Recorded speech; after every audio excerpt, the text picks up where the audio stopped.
Alright, let's do this.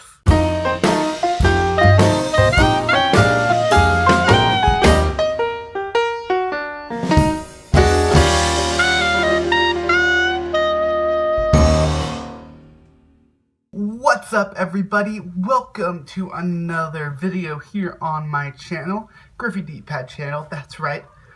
I got another video up. So this is how this is gonna work. First off, Happy New Year. This is the wonderful time of the year where we get to look back at 2016 and see just what was the best of the best. Because it is the time of the year where we do, drum roll please, Game of the Year! Oh yeah! Oh god, I love this time of year. I love seeing what people put as their top 10, top 5, top 4, whatever they choose.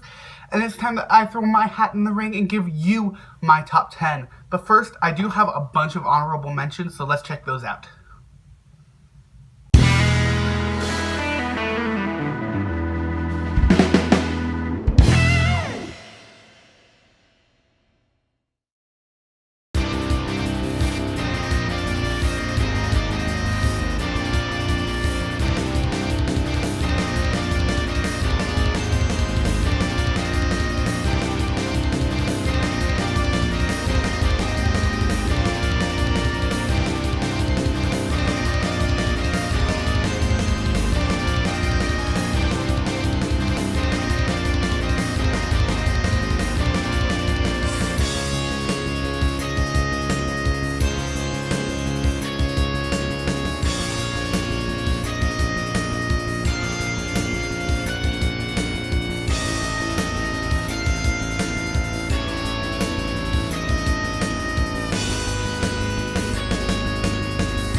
Okay, number 10 on my list is Pokemon Sun and Moon, specifically Pokemon Sun, because that was the one I played. Now, every time a new Pokemon game comes out, I feel like it makes its way onto my top 10 list. And this is not like a franchise loyalty thing or anything, it's just that I love Pokemon. How do I put this? I mean, I absolutely love the franchise and the gameplay. Everything about Pokemon constantly has its hooks in me. Especially with it being a portable game. I don't get as much time anymore to just sit in front of a TV with all the classes and stuff I have going on. So, if I play it, when I play it in shorter bursts. I'll play it waiting for a class to start, or hanging out in a coffee shop, or heck, even waiting for my shift to begin at work. It always seemed to be there for what I wanted, and it always was perfect, whether I was playing it in a short burst, like the examples I just mentioned, or playing it in long ones, like sitting in bed not wanting to go to sleep, so playing Pokemon, or playing it on my bus ride home. It always just seemed to fit perfectly. Plus, with the new additions that they've added, it's taken what I love most about Pokemon and just made it better. The Battle Royale stuff I find interesting, not the best, but it is interesting, and that's actually what docks it from being higher on my list, is that and the run times. The run times, there's a lot of slowdown in the game, which really stops it from being amazing. but I do think that is a sign of what to come with it possibly being on the Nintendo Switch.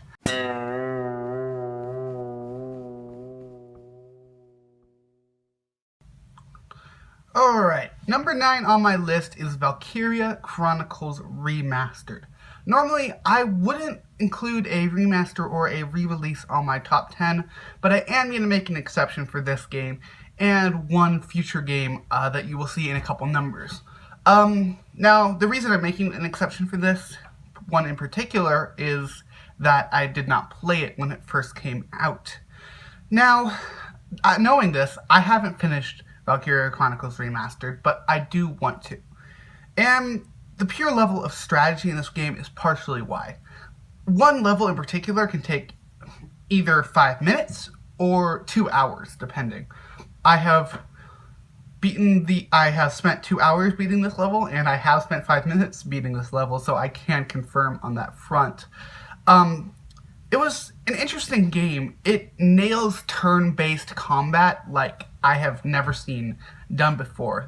Using distance rather than grid was something that I found interesting and that I normally wouldn't check out. This is a game that I normally wouldn't play. 2016 has been a pretty big year of me trying to expand my horizons and experience new types of games, and that's what I was kind of trying to do with this game. Looking back at it, I absolutely love Valkyria Chronicles.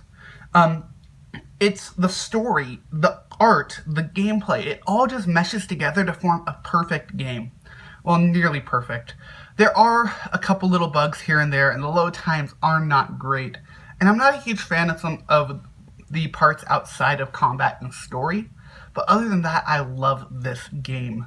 And frankly, I look forward to jumping back into it, and I really hope that this can breathe new life into the Valkyria Chronicles series, because I want more.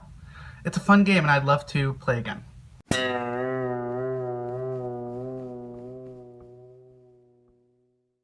Number 8 on my list is World of Final Fantasy. Now, this is a game that I also haven't yet to finish, but now that I have beaten a couple games on my backlog, I plan to go back and fully complete this game and hopefully get the Platinum Trophy in it.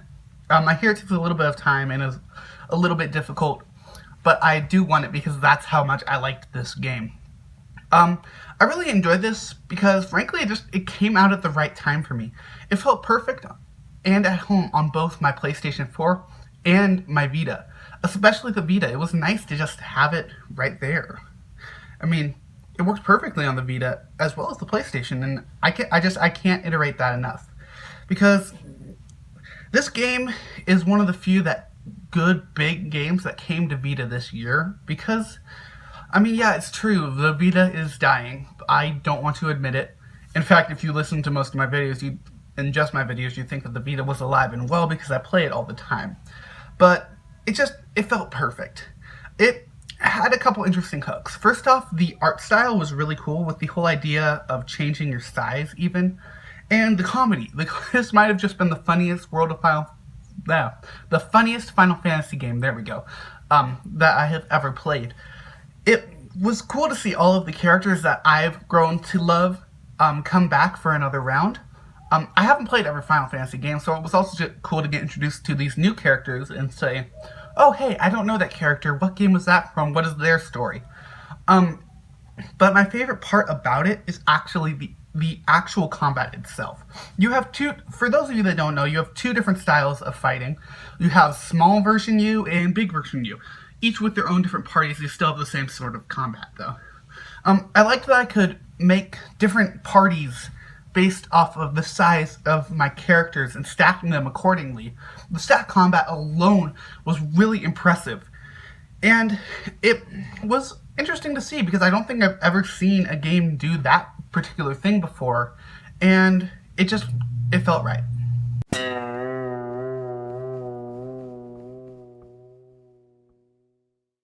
Number 7 on my list is that other game that I said was a remake, and that game being Ratchet and Clank.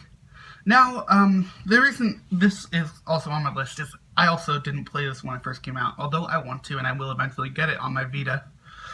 But it wasn't like a full remake.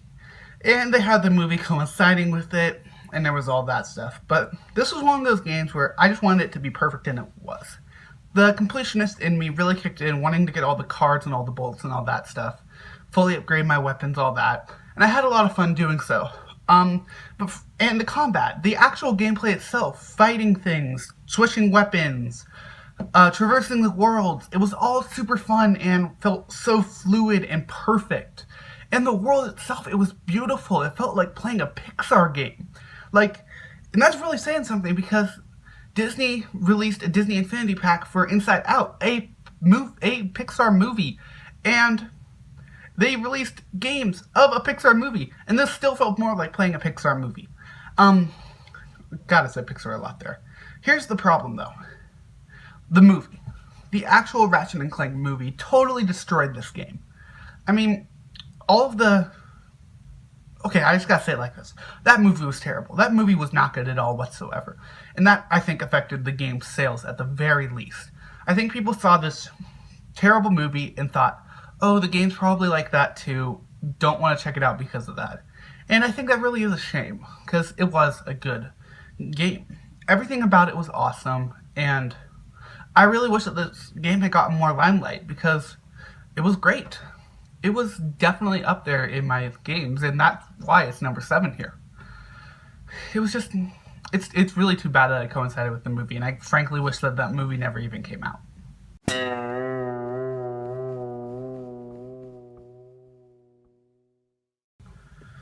Alright, number 6 on my list is Batman, the Telltale series. And that game was, oh man, that game.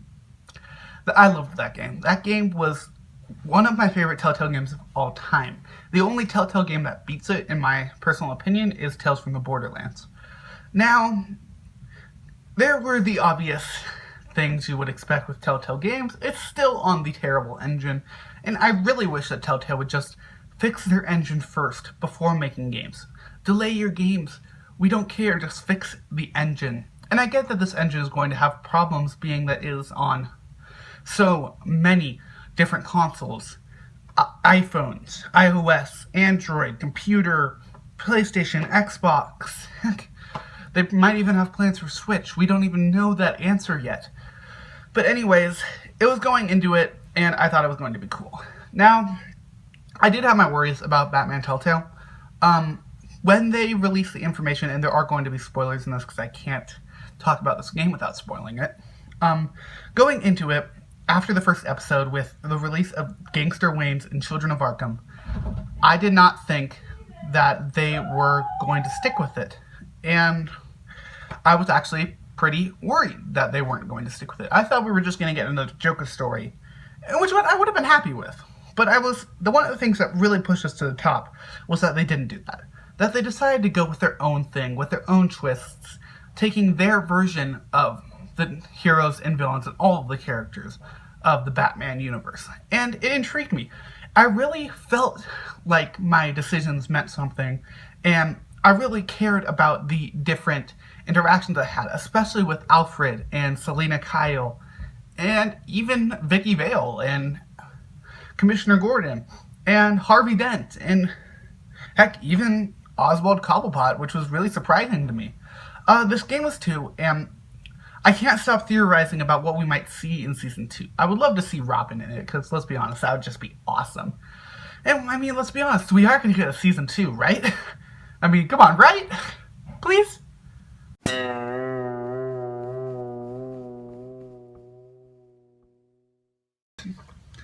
Number 5 on my list is Severed for the PlayStation Vita. Now, this game was a hidden gem. I want to start this by saying, if you own a Vita and don't own this game, or frankly, own any of the Drinkbox games, buy it. Buy them all. They're all awesome. And I'll get to that in a second. The creators of Guacamelee really know their fan base on Vita, and they've catered their game for the perfect experience on it. Drinkbox could have easily put this game out on mobile, or immediately sent it to the Wii U, or the 3DS, but they decided to release it as an exclusive on the PlayStation Vita, which I was really happy for. It was a first-person dungeon crawler, which I don't normally like, but the focus wasn't really on that. It was on the slicing off different limbs of your enemies to try and build up your powers and stuff. And I thought that was pretty interesting. I beat the story and I really love it. It easily makes it into my top 5. I do want to get the Platinum Trophy in it, and that will take a little more time, but that will happen soon because I have free time!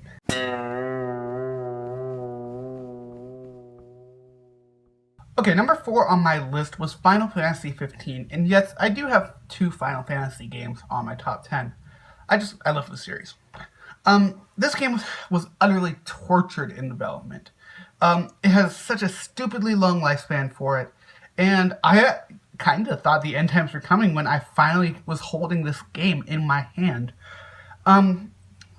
This game was first released when it was 13, whatever the hell it was, and when I was first starting to play Final Fantasy games. My first game was 13, but don't judge me on that because I did end up playing 7 and 10 and 1 and all the other ones. Well, not all of them, but enough to know how awesome the series is. Still want to play Tactics though, but that is another topic altogether. How do I want to say this?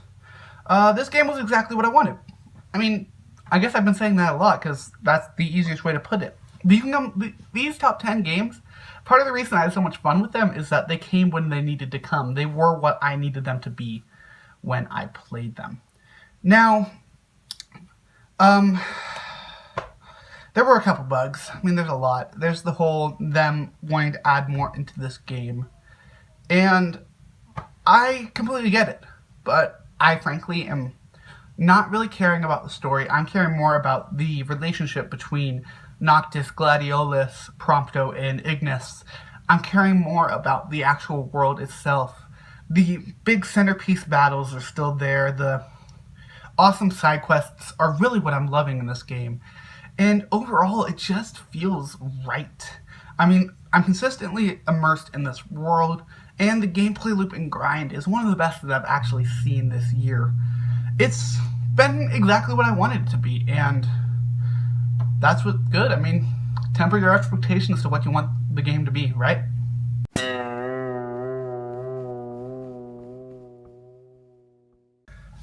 Okay, so number 3 on my list is a bit of a mix-up.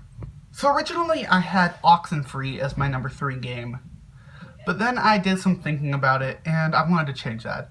Number 3 on my list is actually going to be Watch Dogs 2. Now, this game was buggy as all hell. I mean, the multiplayer sucked, but other than that, the story was not the greatest thing, but I still loved it and I still had a lot of fun with it.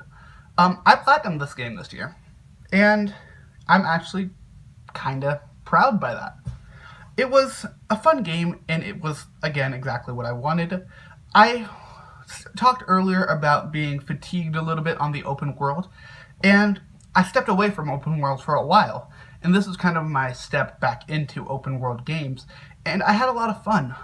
You can play this game in so many different ways, and I tried to play it in a way where Marcus was not a killer.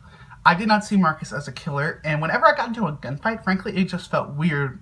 And that's not about the game or anything, that's purely just the way I played. And when I played with other people, I was completely different. So in my story, in the actual missions, I was stealth. I was using my drones, using my hacking abilities, trying to avoid people at all costs. When I played online with other people, shoot that person, run over that person. I was a completely different character. It was like I was playing GTA. And I think that's what it nailed. Watch Dogs 2 did not necessarily need to be a Watch Dogs game, but it nailed it. I consistently hear about how San Francisco in this game was one of the most one of the closest representations to an actual city. And I wouldn't really know that because I'm not from San Francisco. But it really was, again, what I wanted, what I needed it to be an amazing game. And frankly, the reason it gets number 3 is purely because of selfish memories and set points I have, and the fact that it's hacking based and computer science, and seeing all the servers and seeing the tech mixed with the urban setting of San Francisco. God, I just loved this game.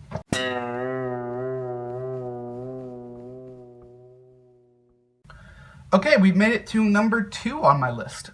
Number 2 is Overwatch. Yeah, Overwatch is another game that I should not have liked.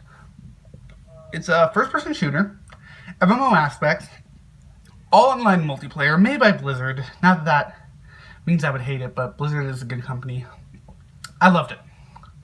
I jumped into it during the PlayStation beta, and frankly, I just fell in love. The backstories of characters, the way that each character had specific strengths and weaknesses. Heck, the awesomeness of Reinhardt. I primarily play as Reinhardt. Every step just felt perfect. But unfortunately, I eventually had to get rid of the PlayStation version because I needed the money, and I didn't know how I was going to be able to play online stuff during college. What I decided to do was sell it to GameStop and use that money towards the PC version of the game, where frankly I still play it today. I play it pretty recent. I play it about every other day. If I have some free time, I'll just jump into it. But everything about Overwatch is awesome, and with Blizzard putting out all of the comics and shorts, there's no better spot for this game than second place.